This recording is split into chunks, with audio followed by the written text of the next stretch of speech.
Hello student, अब हम दूसरे वीडियो में नेक्स्ट क्वेश्चन की बात करते हैं।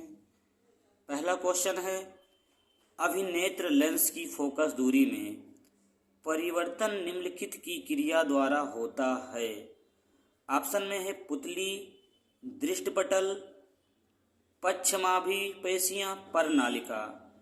तो ध्यान रखेंगे बेटा, अगर अभिनेत्र लेंस की बात करेगा तो पश्चमाभिपेशियाँ होगा इसमें, तो हमारा राइट आंसर होगा पश्चमाभिपेशियाँ।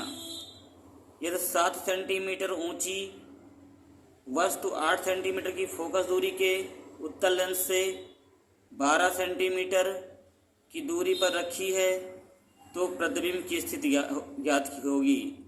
तो बेटा इसमें हम राइट आंसर मारेंगे 24 सेंटीमीटर। 24 सेंटीमीटर। अब इसको अगर हम लगा के बताएं तो सभी बच्चे ध्यान देंगे। देखिए ध्यान से, इसमें हमारा होगा 7 सेंटीमीटर ऊंची कह रहा है तो ओ बराबर हमारा हो जाएगा 7 सेंटीमीटर। फिर बात कर रहा है 8 सेंटीमीटर फोकस दूरी, तो यह बराबर होगा 8 सेंटीमीटर।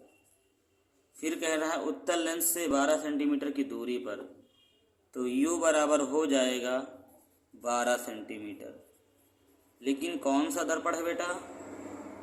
उत्तल लेंस कह रहा है, उत्तल लेंस, तो ये तो माइनस हो जाएगा, फोकस दूरी धनात्मक होती है। हमें निकालना है प्रतिबिंब की स्थिति। प्रतिबिंब की स्थिति देखिए ध्यान से। अब 1/f बराबर होता है 1/b माइनस 1/u। तो इसको हम ध्यान देंगे बेटा। एफ हमारा है 8, बी हमें नहीं पता है, ये ऑलरेडी माइनस है तो माइनस माइनस प्लस हो जाएगा, और 12 इधर आएगा तो माइनस हो जाएगा।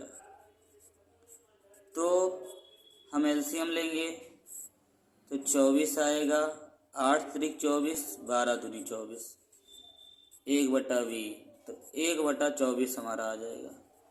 कहने का मतलब v बराबर 24 सेंटीमीटर आंसर हो जाएगा। देख लीजिए सभी बच्चे, स्क्रीनशॉट कर लीजिए इसको।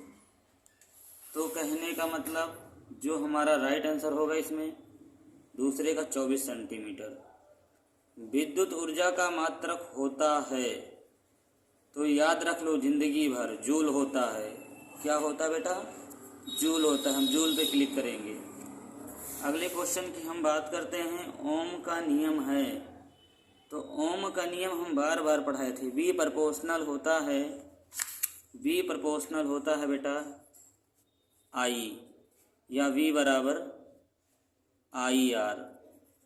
तो कहने का मतलब चौथे का ए हो जाएगा, पांचवें का। किसी वस्तु का वस्तु से बड़ा तथा आभासी प्रतिबिंब बन सकता है। अगर यहाँ पे छोटा कहता है तो उत्तल हो जाता, लेकिन यहाँ पे क्या कह रहा है बच्चों? बड़ा तथा आभासी। तो बड़ा कह रहा है तो अवतल हो जाएगा। क्या हो जाएगा? अवतल दर्पण द्वारा। प्रतिरोध एसआई मात्रक होता है, प्रतिरोध का एसआई मात्रक होता है। तो बच्चों हम ध्यान रखेंगे, बार बार बताया था हमने, प्रतिरोध का सूत्र क्या होता है? देखो ध्यान से बच्चों, प्रतिरोध कह रहा है तो B बराबर क्या होता है? IR। तो R बराबर क्या हो जाएगा? V/I। तो ओल्ट परत एम्पियर होना चाहिए, लेकिन ऑप्शन में ओल्ट परत एम्पियर नहीं दे रहा है, तो हम क्या करेंगे? कोई बताए बच्चा? तो इसमें होगा ओम मीटर स्क्वायर होगा, क्योंकि ऑप्शन में है नहीं, ओम मीटर स्क्वायर हो जाएगा। अब हम बात करते हैं मेरे लाल 7वें क्वेश्चन की। 7वां क्वेश्चन है, एक विद्युत चुंबक का क्रोड बनाने के लिए सबसे अधिक उपयुक्त पदार्थ है, तो इसका आंसर होगा मुलायम लोहा। मुलायम लोहा।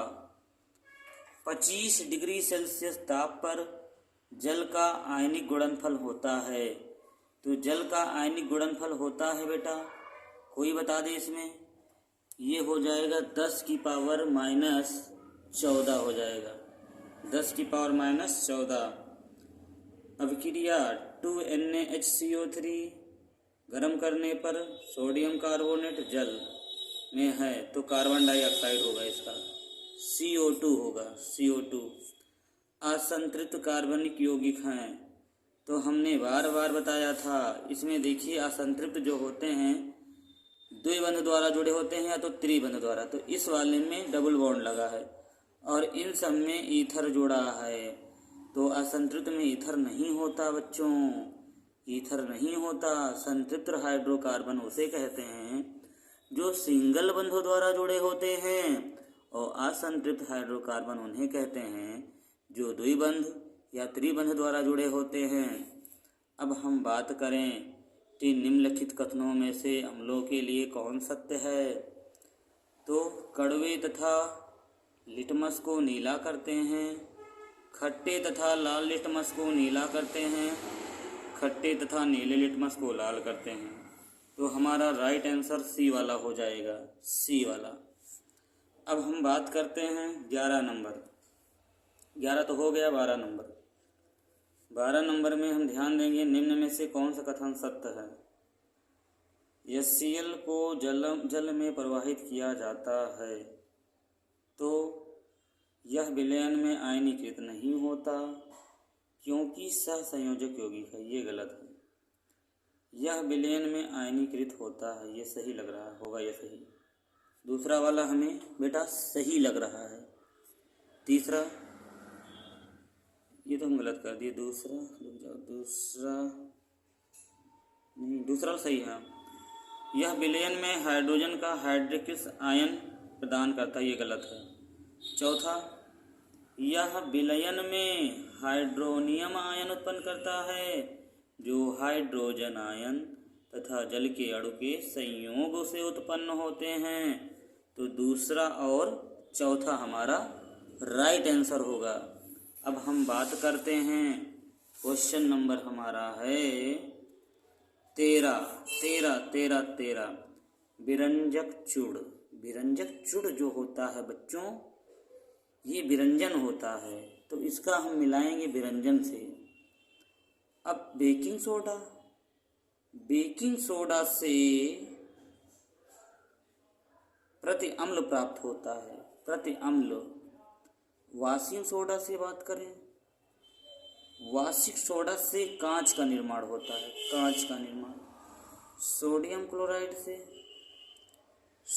क्लोराइड की बात करें तो बचा हमारा कौन सा, ये वाला, तो राइट आंसर हमारा हो जाएगा सी वाला, सी वाला। मिला लीजिए, देखिए एकदम सही से सभी बच्चे मिला लीजिए।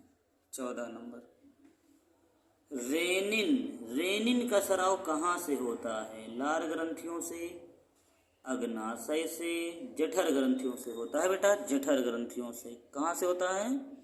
जठर ग्रंथियों से। निम्न में से क्रेब्स चक्र का क्रियास्थल है। गाल्जी काय की गुहा, कोशिका द्रव्य, माइटोकांड्रिया का आधार द्रव्य होता है, माइटोकांड्रिया का आधार द्रव्य। निम्न में से कौन आनुवंशिक पदार्थ है? तो DNA होता है। क्या होता है? DNA। प्रागनली नर युग्मक की संख्या 2 होती है। कितना होती है? 2। अब हम क्वेश्चन नंबर 18 की बात करते हैं। क्वेश्चन नंबर 18 जो होगा हमारा, कह रहा है कि स्तंभ 1 को स्तंभ सेकंड से मिलाइए। तो बेटा ध्यान दो, जो एमाइलेज होता है वो स्टार्च होता है, और जो पित्त लवण होता है लिपिड्स होता है, और जो रेनिन होता है, रेनिन दुग्ध प्रोटीन्स होता है, और पेप्सिन जो होता है ये प्रोटीन्स होता है। तो हमारा जो राइट आंसर होगा पहला वाला होगा। नीचे दिए गए जीवों की सूची में अलैंगिक क्रिया द्वारा कौन जनन करता है? केला, कुत्ता, ईस्ट, अमीबा। तो इसमें से हमारा कुत्ता नहीं होता और ये तीनों सही हो जाएंगे। कहने का मतलब बी वाला ऑप्शन सही हो जाएगा। केला, ईस्ट, अमीबा। निम्न कालन को मिलान कीजिए। केचुआ, नलिकाओं का जाल। मोलस्क, फेफड़े। स्थलीय जीव, क्लोम। कीट, नल क्यूटिकल अपचर्म। तो केचुआ जो होता है नल क्यूटिमल होता है, और जो हमारा मोलस्क होता है ये क्लोम होता है। अब बच्चा हमारा स्थलीय जीव। स्थलीय जीव फेफड़े में होते हैं और नलिकाओं का जाल कीट होता है, कीट। तो राइट आंसर हम मारेंगे ऑप्शन बी, ऑप्शन बी। अब हम कुछ रासायनिक अभिक्रियाओं एवं समीकरण के बारे में बात करेंगे। वन लाइनर क्वेश्चन जिसे कहा जाता है। पहला क्वेश्चन, लेड नाइट्रेट का रासायनिक सूत्र क्या है? 2023 में पूछा गया था। PbNO3 का होल ट्वाइस। कार्बन को वायु में जलाने पर कार्बन डाइऑक्साइड गैस बनना किस अभिक्रिया का उदाहरण है? तो संयोजन अभिक्रिया। जिंक चूड़ पर तनु सल्फ्यूरिक अम्ल की अभिक्रिया से कौन सी गैस निकलती है? H2 निकलती है। ये भी 2023 में पूछा गया है। H2SO4 Zn plus H2SO4 ZnSO4 plus H2 अभिक्रिया किस प्रकार की अभिक्रिया है? तो हम आंसर मारेंगे विस्थापन अभिक्रिया। कौन सी गैस को ताजे तेल के नमूने के लंबे समय तक परीक्षण भंडारण के लिए उपयोग किया जा सकता है? हीलियम या नाइट्रोजन। मैग्नीशियम धातु का वायु में जलना किस प्रकार का परिवर्तन है? रासायनिक परिवर्तन। कार्बन मोनोऑक्साइड की क्लोरीन के साथ अभिक्रिया द्वारा कार्बोनिल क्लोराइड का बनना किस प्रकार की अभिक्रिया है? संयोजन अभिक्रिया। इसके बाद हम ध्यान देंगे N2 प्लस O2 को गर्म करने पर 2NO प्राप्त होता है। कौन सी अभिक्रिया होगी? ऊष्माशोषी अभिक्रिया। F2O3 plus 2Al2O3 reaction Al2O3 plus 2Fe किस प्रकार की अभिक्रिया है? विस्थापन अभिक्रिया है। Fe plus 4H2O plus Fe3O4 plus 4H2O। समीकरण में जल किसका कार्य है? तो ध्यान रखेंगे उपचायक आक्सीकारक। अब अम्ल, क्षार तथा लवण का वन लाइनर क्वेश्चन पढ़ेंगे। ध्यान से देखिए सभी बच्चों, गारंटी लेता हूँ यहाँ से क्वेश्चन जरूर आएंगे। शुद्ध जल का pH मान कितना होता है? 7। तो ध्यान रखो बच्चों, अगर 7 होगा तो उदासीन होगा, अगर 7 से अधिक होगा तो क्षारीय होगा, 7 से कम होगा तो अम्लीय होगा। pH मान की खोज सोरेंस महोदय ने किया था। अम्ल उसे कहते हैं जो हाइड्रोजन आयन प्लस देते हैं। तो हम आगे की बात करते हैं। नींबू में कौन सा अम्ल पाया जाता है? सिट्रिक अम्ल। सल्फ्यूरिक अम्ल में अम्लीय हाइड्रोजन परमाणुओं की संख्या कितनी होती है? तो सल्फ्यूरिक अम्ल का सूत्र होता है H2SO4। तो H2 का पूछ रहा है तो H2 2 होगा बाबू, 2 होगा। क्षारक के साथ हल्दी का रंग कैसा होता है? भूरा लाल। क्षारीय विलयन का pH कितना होता है? 7 से अधिक। अम्लीय वर्षा के जल का pH मान कितना होता है? 5.2। जल की कठोरता हटाने के लिए किसका उपयोग किया जाता है? धामन सोडा, इसको सोडियम कार्बोनेट कहते हैं। इसका सूत्र होता है Na2CO3। क्षारीय विलयन में फिनाफिथिलीन सूचक का रंग कैसा होता है? लाल होता है। सल्फर डाइऑक्साइड का जलीय विलयन कैसा होता है? अम्लीय होता है, क्योंकि सल्फर डाइऑक्साइड का जो सूत्र होता है SO2 होता है। कपड़े धोने के साबुन का रासायनिक सूत्र क्या होता है? Na2CO3 10H2O। और कपड़े धोने का जो रासायनिक नाम है सोडियम कार्बोनेट होता है। खाने के सोडा को हम सोडियम बाइकार्बोनेट कहते हैं, धोने वाले सोडा को सोडियम कार्बोनेट। अब हम बात करते हैं धातु एवं अधातु की। सामान्य तापक्रम तथा दाब में द्रव के रूप में पाई जाने वाली अधातु कौन सी है? ब्रोमीन। एंटीमनी क्या होता है? उपधातु। तो इसका हमने ट्रिक बताया था बहुत पहले ही। एंटीमनी में जिससे हमारा आता है, और जैसे मिश्र धातु जैसे होता है, जैसे आर्सेनिक हो गया, जर्मेनियम हो गया, टेलुरियम, पोलोनियम, ये सब हमारे अर्धचालक हैं। पीतल क्या है? पीतल एक मिश्र धातु है। कैल्शियम फास्फेट का सूत्र क्या होता है? देख लीजिए, CO3PO4 का होल ट्वाइस। एल्युमिनियम की सतह पर ऑक्सीजन परत का बनना क्या कहलाता है? एनोडिंग। तांबे के अयस्क का नाम बताइए? मैलेकाइट। ताम्र ग्लांस का रासायनिक सूत्र क्या होता है? Cu2S। जिंक धातु हाइड्रोक्लोरिक अम्ल HCl से क्रिया करके कौन सी गैस निष्कासित करती है? हाइड्रोजन। क्लोरीन क्या है? एक अधातु है। देखिए, S ब्लॉक में जितने भी आते हैं धातु कहलाते हैं। P ब्लॉक के तत्व अधातु, D ब्लॉक को हम संकर्मक तत्व कहते हैं। कार्बन था उसके यौगिक। एसिटिक अम्ल IUPAC नेम क्या होता है? देखिए, एसिटिक अम्ल जो होता है CH3COOH होता है। CH3COOH। तो 2 मिनट हमारी बात सुन लीजिए सभी बच्चों। CH3COOH ये हमारा होता है एसिटिक अम्ल का सूत्र। एसिटिक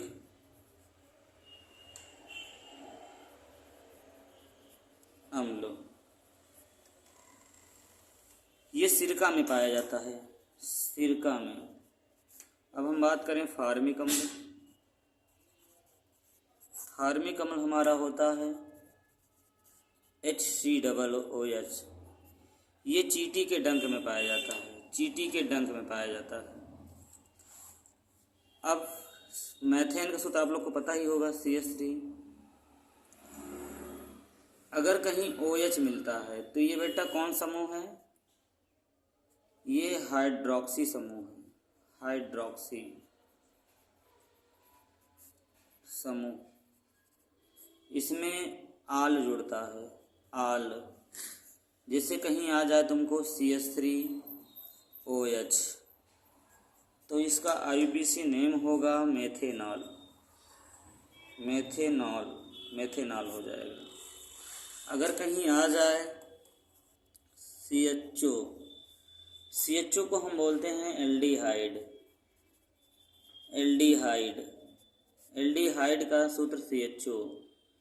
जैसे कहीं मिल जाए, अब इसका अगर IUPAC नेम हमें लिखना हो तो क्या होगा? मेथेनल हो जाएगा, क्योंकि एक कार्बन रहता है तो मेथ होता है, 2 कार्बन रहता है तो एथेन होता है, 3 कार्बन रहता है तो प्रोपेन, 4 पे ब्यूटेन, 5 पे पेंटेन, 6 पे हेक्सेन, 7 पे हेप्टेन, 8 पे ऑक्टेन, 9 एंड डेकेन। अगर कहीं आ जाए COOH को हम कार्बोक्सिलिक समूह कहते हैं, कार्बोक्सिलिक समूह।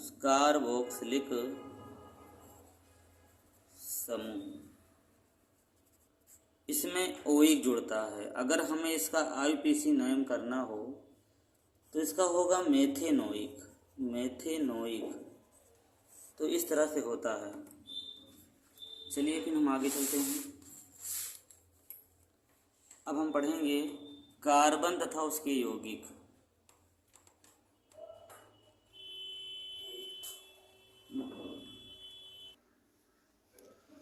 अब हम आगे देखते हैं एसीटोन तो बता ही दिए, प्रोपेनोन। जैव प्रक्रम, विटामिन B5 की कमी से कौन सा रोग होता है? चर्मदाह या पेलाग्रा। द्वार कोशिकाएं किसमें पाई जाती हैं? रंध्रों में। क्लोरोफिल क्या अवशोषित करता है? प्रकाश ऊर्जा। प्रत्येक जबड़े में अग्रचौड़ों की संख्या कितनी होती है? 2 जोड़ी। मनुष्य शिशुओं में दूध के दांतों की संख्या कितनी होती है? 20। मनुष्य की लार में कौन सा एंजाइम पाया जाता है? टाइलिन एवं लाइसोजाइम। ग्रास नली द्वार पर लटकी हुई पत्ती के समान उपस्थिति की रचना क्या कहलाती है? घाटी ढापन। पित्तरस का स्राव किसमें होता है? यकृत में। एक अणु ग्लूकोज के पूर्ण ऑक्सीकरण से कितने एटीपी अणु प्राप्त करता है? 38। श्वसनीय पदार्थ कार्बनिक पदार्थ है जो श्वसन के दौरान ऊर्जा मुक्त करने के लिए क्या करते हैं? ऑक्सीकृत होते हैं।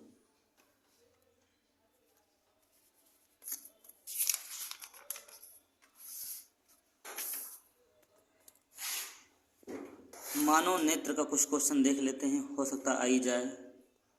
मानव नेत्र के किस भाग पर वस्तु का प्रतिबिंब बनता है? रेटिना पर। आँख में प्रवेश करने वाले प्रकाश की मात्रा को नेत्र का कौन सा भाग नियंत्रित करता है? पुतली। स्वस्थ नेत्र के लिए दूरबिंदु कहाँ होता है? अनंत पर। अगर निकटतम बिंदु पूछेगा तो 25 सेंटीमीटर पर। निकट दृष्टि दोष से पीड़ित व्यक्ति का दूरबिंदु कहाँ स्थित होता है? अनंत से कम दूरी पर। निकट दृष्टि दोष से पीड़ित व्यक्ति को दोष दूर करने के लिए किस लेंस का उपयोग करना चाहिए? अवतल लेंस। अब हम बात करते हैं दूरदृष्टि दोष। देखिए सब क्वेश्चन किसी न किसी सन में आया हुआ है, तो आप लोग को देखना है पूरा एकदम एक जो हो सकता है इसमें से क्वेश्चन काफ़ी मिल जाए।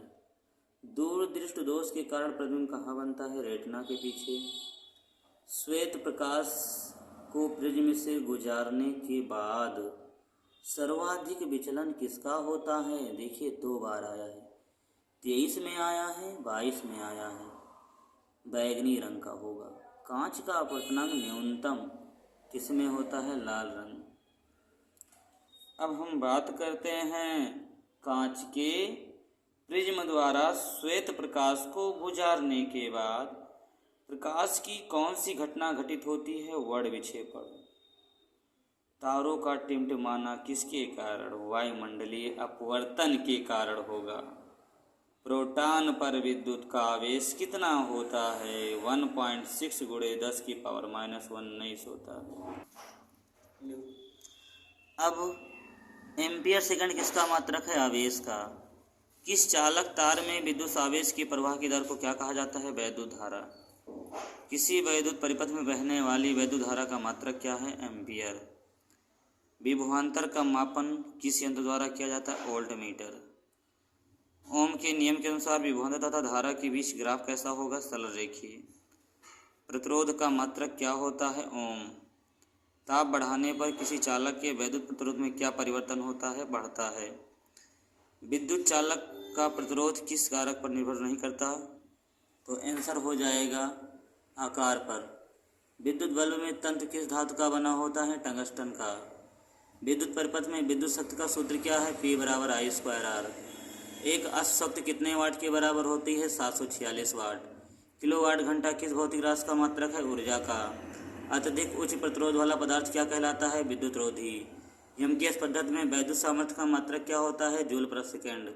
चुंबकीय क्षेत्र का मात्रक क्या होता है? वेबर प्रति मीटर स्क्वायर। वे कौन सी बल रेखाएं हैं जो परस्पर एक दूसरे को कभी नहीं काटती? चुंबकीय बल रेखाएं।